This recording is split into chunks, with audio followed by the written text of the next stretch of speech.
This is my favorite shop. Hello. Martin, I have 5 grandchildren. I want to buy violins for them. André Rieu, who built a fortune playing waltzes, just canceled everything after a terrifying collapse. At 74, his body finally said no more. In Mexico City, fans got sent home, shows got canceled, and now his son has taken control of his massive empire. The shocking truth: the man who performs 100 shows a year and owns 80 properties might be forced to retire, even though he swore he'd play until he was 140. His final concert in Maastricht could be his goodbye forever. André Rieu's childhood was born in Maastricht, Netherlands in 1949 into a family where music was everything, but love was hard to find. His father was the conductor of the Maastricht Symphony Orchestra, a serious man who believed in discipline, not affection. André was the third of 6 children, and growing up, their home felt more like a military camp than a place for kids. Hugs and warmth were rare. His parents were strict Roman Catholics who believed in rules and silence. They didn't let friends visit. They didn't laugh much. André once said, "My parents didn't love me very much." It wasn't a guess. It was something he deeply believed, and it stayed with him. From a young age, André's natural energy clashed with his parents' cold style. His mother was so focused on grades and music practice that when teachers called André an artist, she felt insulted. That kind of mindset made André feel invisible unless he was performing perfectly. He spent years in therapy trying to understand why his childhood felt so empty. But maybe that emptiness became fuel. Fuel that would one day help him change how the world experiences classical music. At age 5, something unexpected happened. André fell in love, not with the violin, but with his violin teacher. She was 18, blonde, and beautiful. He could barely pay attention during lessons because he was so distracted by her. But that crush gave him a reason to pick up the instrument every day. He didn't care about scales or technique. He just wanted to copy the way she played. He watched her hands, her movements, her sound. And within weeks, while other kids were still struggling with basic notes, André had already figured out vibra, the emotional wobble and sound that makes music feel alive. That's what stuck with him. Not perfection, emotion. Classical music. As he grew older, the tension with his father only got worse. André didn't want to play stiff, serious classical music. He wanted to make it joyful, fun, alive. But to his father, that idea was an insult. When André told him he wanted to play waltzes, his father snapped, "I didn't educate you to do waltzes." It was a cold rejection. And things got even colder when André brought his future wife Marjorie home. Instead of welcoming her, his mother told her to leave and told André to go back to his clean room like a child. That was the final straw. He walked out with Marjorie and never looked back.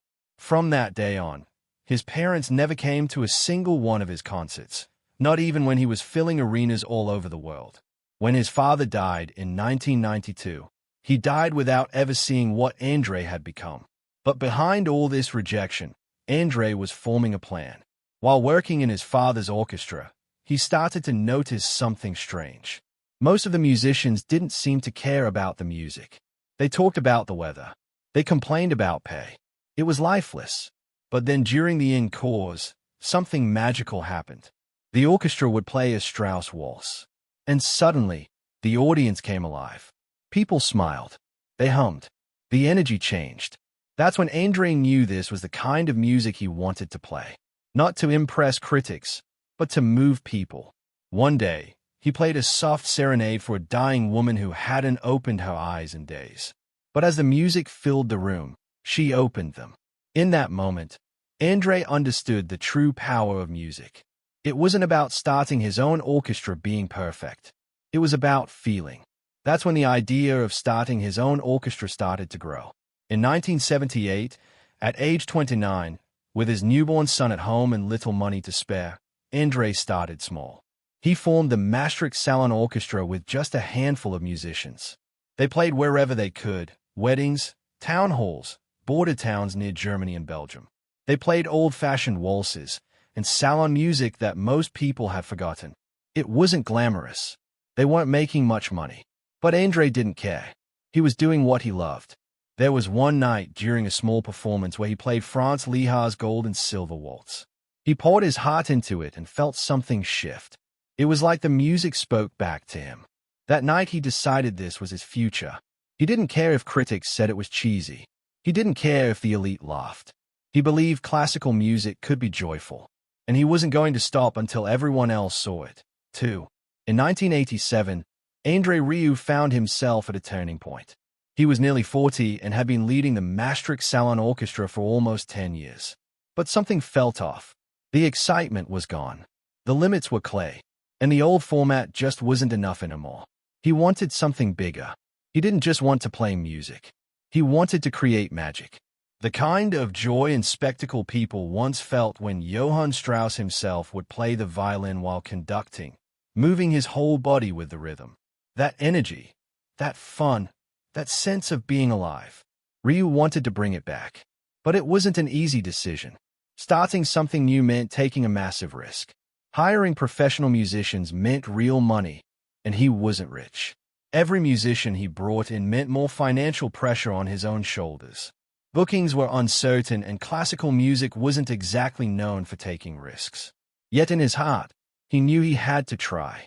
On January 1st, 1988, his new creation, the Johann Strauss Orchestra, had its first concert.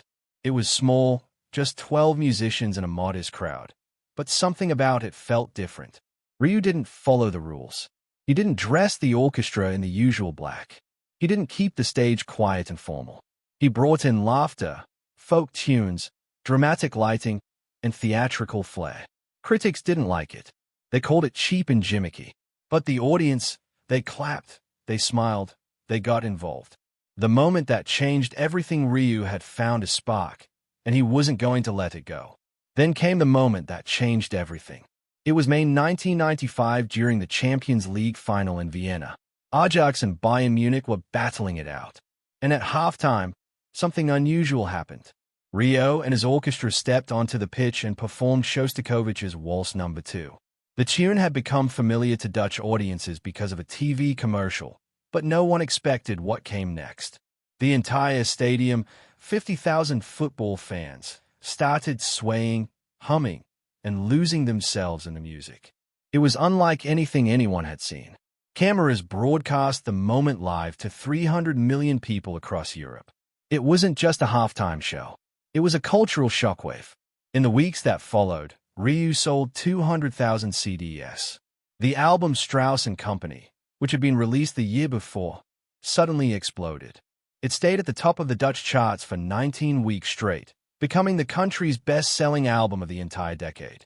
People who'd never cared about classical music were now buying his albums, going to his shows, and falling in love with waltzes. Music experts still talk about that football match as the moment André Rieu became more than just a violinist. He became a movement, but not everyone was thrilled. The classical music world hit back hard. They called him a fraud, said he was destroying tradition, and accused him of turning centuries-old music into a circus. In one brutal review, a famous conductor even called his performances musical pornography. The critics hated the colorful dresses, the stage jokes, the simplified arrangements, and the massive sets. Things got even more intense in 2008 when Rieu built a replica of Vienna's Schönbrunn Palace. Fountains, ice rinks, horses, and all just for a stage backdrop. It cost 34 million euros, and purists were horrified. Still, Rieu didn't back down. He believed music should belong to everyone, not just experts in concert halls. He wanted kids, parents, professors, cleaners, everyone to enjoy the same music that used to be locked away behind stiff traditions. And the truth was hard to ignore. Millions of fans loved him. They packed his concerts. They danced in the aisles, and they bought albums. Lots of the Rieu effect them. In 1994, Strauss & Company had already made waves. But after that 1995 performance, it went through the roof. In the Netherlands alone, it sold 750,000 copies within months. In Germany, it smashed into the top 5 on the charts, something unheard of for classical music.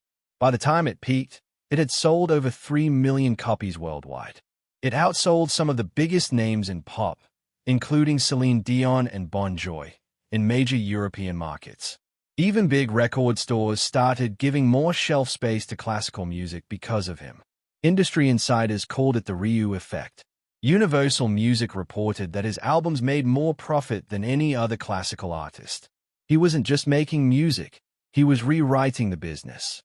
All of this came from that one risky decision back in 1987. When he named his group after Johann Strauss, people thought he was being arrogant.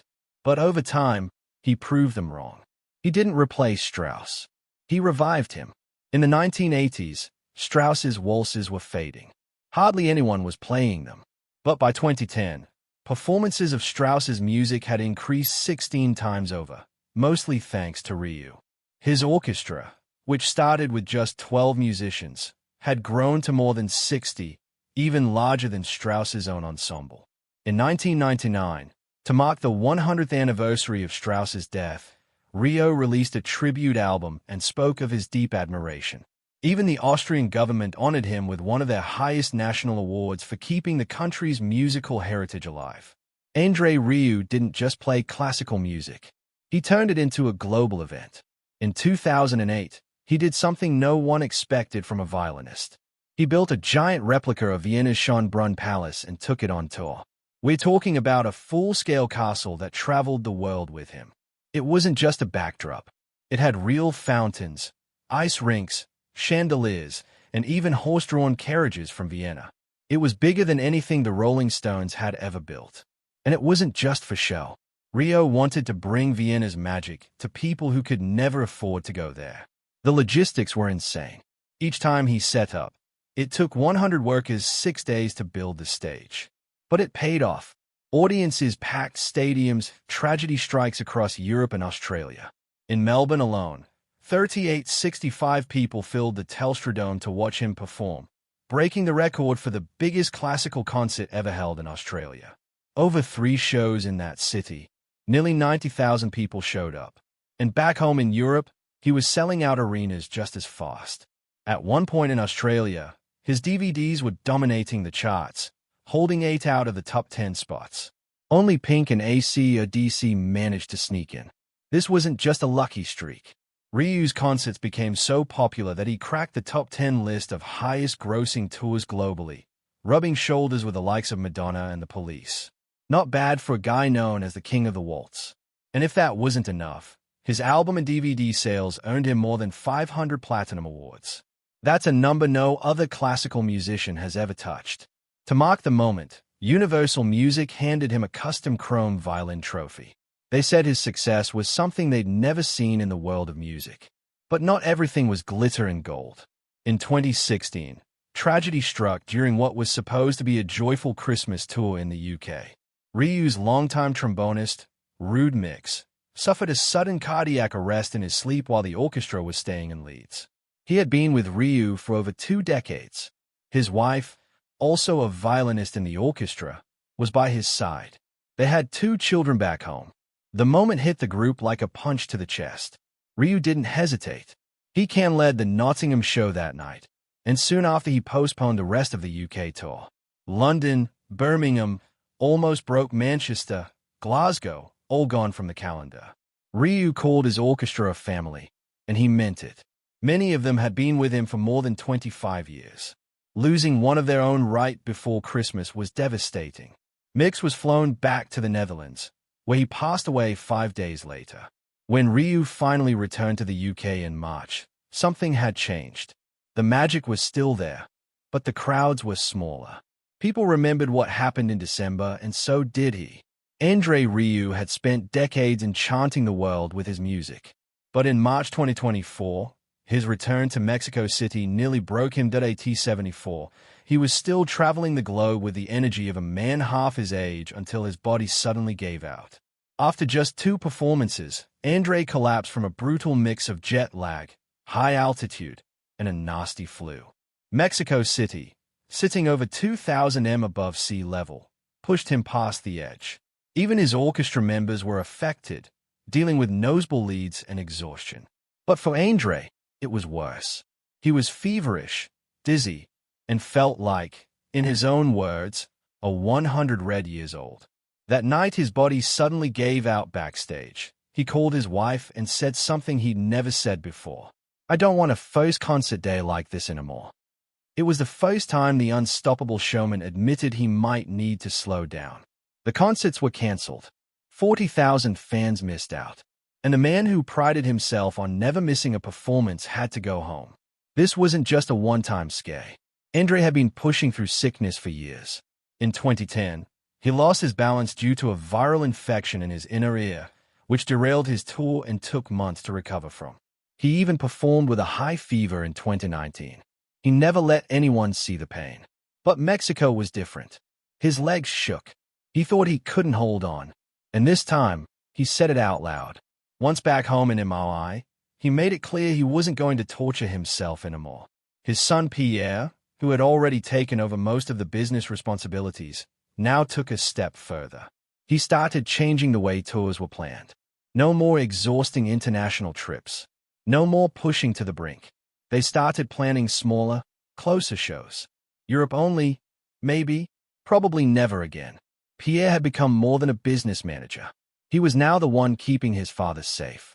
Over the years, he had slowly taken the weight off André's shoulders, handling logistics, the crew, and keeping everything running smoothly. André used to want control over every little thing. Now, he trusted Pierre completely. The bond between them had grown stronger after every close call. After every he trusted Pierre completely health scare. And behind the scenes, Pierre had become the one steering the ship, making sure his father could still do what he loved, but without risking his life to do it. But André's journey hasn't only been about health scares and musical highs. In 2015, he faced an unexpected controversy that had nothing to do with music. During one of his famous summer concerts in Maastricht, 11 children from a Romanian music group took the stage. They were part of an ensemble led by pan flute legend Georg Zamfir. Everything seemed fine until Dutch authorities slapped André with a massive fine, claiming the kids had performed past the legal working hours for minors, €236,000. Later reduced, but still one of the largest cultural fines in Dutch history. André's team fought back. They said the children didn't actually perform past 11 p.m. They just came back on stage to wave during the curtain call. And technically, those kids were under Zamfir's direction, not André's. It took 2 years of court battles, but in the end, the court agreed with him. He wasn't their employer. The fine was thrown out. Still, the case raised eyebrows, and for some critics, it left a mark on his reputation. Despite these shadows, André Rieu never lost his connection with people. In 2019, when a band of mentally disabled musicians had all their instruments stolen, André didn't hesitate. He read about it in the newspaper and offered to replace everything. €20,000 worth of gear, just like that. No PR stunt, no big announcement, just kindness. And when Notre Dame Cathedral went up in flames, he offered 700 tons of steel for its restoration. Quiet gestures that revealed a side of him that didn't always make headlines. Then the Rieu empire, there's his precious Stradivarius. At one point, financial troubles nearly forced him to sell it. He listed it for an absurd price just to keep it safe. And when things got better, he took it off the market. That violin isn't just wooden strings. It's part of him. He now plays a Ray 1732 model and sends it twice a year to Vienna for maintenance. A master craftsman disassembles it, varnishes it, and makes sure it stays perfect. It's guarded like treasure on every tour. André Rieu might be the face of the world's most joyful orchestra, but behind the smiling violinist is a quiet empire held together by family and a few surprising secrets. It all starts with his wife, Marjorie. Most fans see her as just André's partner in life, but she's something more, something hidden. For decades, she's been writing songs for the orchestra without ever taking credit. Her work lives in the music, not in the spotlight. While André became the star, Marjorie stayed in the background, shaping the sound, guiding the vision, and pushing him to create something new when the old world of classical music no longer excited him. She was also the one who pushed for one of the boldest moves the couple ever made, buying a centuries-old castle. The call came out of nowhere. They were on vacation when their accountant told them a piece of the 15th century Mr. Castle was up for sale. Marjorie didn't hesitate. "Sell more records," she said. And just like that, the Rieu family bought it. It wasn't just a home. It became the headquarters of the entire Rieu operation. André turned the dark, cold rooms into a warm, bright fantasy land. He did the designing himself, mixing Austrian, Bavarian, and Venetian styles. The castle is now part office, part performance space, part dream. And deep inside, you can still hear the echoes of music and the whispers of family decisions that shaped the empire. Now, the next generation is stepping into that world. André's granddaughter, Daisy, is only 9, but she's already rehearsing on the piano with the orchestra. It's not a publicity stunt. This is how the Rieu legacy works. Quietly, gradually, through love and talent. André knows what it means to grow up in music. He lived it, and now Daisy is living it, too. Just like her father, Pierre, did years ago when he moved from behind-the-scenes work to becoming the orchestra's business director. The Rieu family doesn't force their children into the spotlight. They open the door, let them walk in, and wait for the music to begin. André Rieu, he didn't just play music. He tore down everything that made classical concerts feel like cold, distant rituals. When he stepped on stage, it wasn't about silence, posture, or tuxedos. It was about joy. If you felt like dancing, he wanted you in the aisles. If you wanted to sing, clap, or cry, you were in the right place. By the late 2000s and 10s, he was telling audiences not to bother with ball gowns unless they planned to twirl in them. He turned the symphony into a party, and people loved him for it. Back in the day, most classical concerts felt more like lectures than live shows. Stiff clothes, quiet crowds, and rules so rigid that even clapping at the wrong time could earn you a nasty glare. Rieu hated that. After years in traditional orchestras, he was sick of the cold divide between musicians and audiences. So, he flipped the script. His concerts began to feel more like weddings than recital, full of laughter, emotion, and even fake snow when it fit the mood. This wasn't just rebellion. It was smart. While others stuck to posters and newspaper listings, Rieu jumped on social media before most of his competitors even knew what it was. By the time other orchestras were arguing over whether Instagram was too casual, Rieu was already viral. His performance of Danny Boy in Dublin didn't just reach fans. It exploded, pulling in millions of views like a chart-topping music video. But his genius wasn't just in going online. It was how he used it. Each tour stop came with region-specific music, local themes, and content that felt made just for that city. He didn't just invite fans.